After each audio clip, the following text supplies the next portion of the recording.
আজকে তোমাদেরকে দেখাবো একদম নর্মাল একটা কাপড়ের পট্টি দিয়ে কিভাবে খুব সহজে গোল গলা কাটিং করি।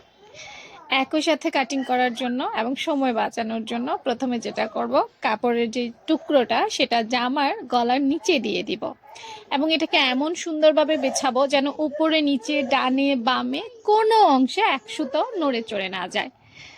তারপর জামার যে মূল মেজারমেন্ট আছে, অর্থাৎ আমি এই যে জামাটা দেখতে পাচ্ছ, এটা জামাটা লম্বা 5 ইঞ্চি এবং পাশে 2.5 ইঞ্চি আপু গলাটা কাটিং করব। ঠিক আছে, তো লম্বার মাপ আর পাশের মাপ দুটো আপুর দেওয়া হয়ে যাবে। এরপর সুন্দর করে একটা রাউন্ড শেপ ক্রিয়েট করব। যাদের রাউন্ড বেশি সুন্দর হবে তাদের গলাটাও বেশি সুন্দর হবে। তারপর পেন্সিলের দাগ এটার মধ্যে উঠছিল না, বাট আপু আন্দাজ করে নিয়েছি। তোমরা এই গলাগুলো শেখার জন্য বেশি বেশি প্র্যাকটিস করতে পারো, যত বেশি প্র্যাকটিস করবা তত বেশি সুন্দর হবে। এরপর দেখো, তো নিচের অংশ ছোট হয়ে গেছে, আপু নিচের অংশটা জোড়া দিব আর উপরের অংশটা একটু চড়া করে কাটছি।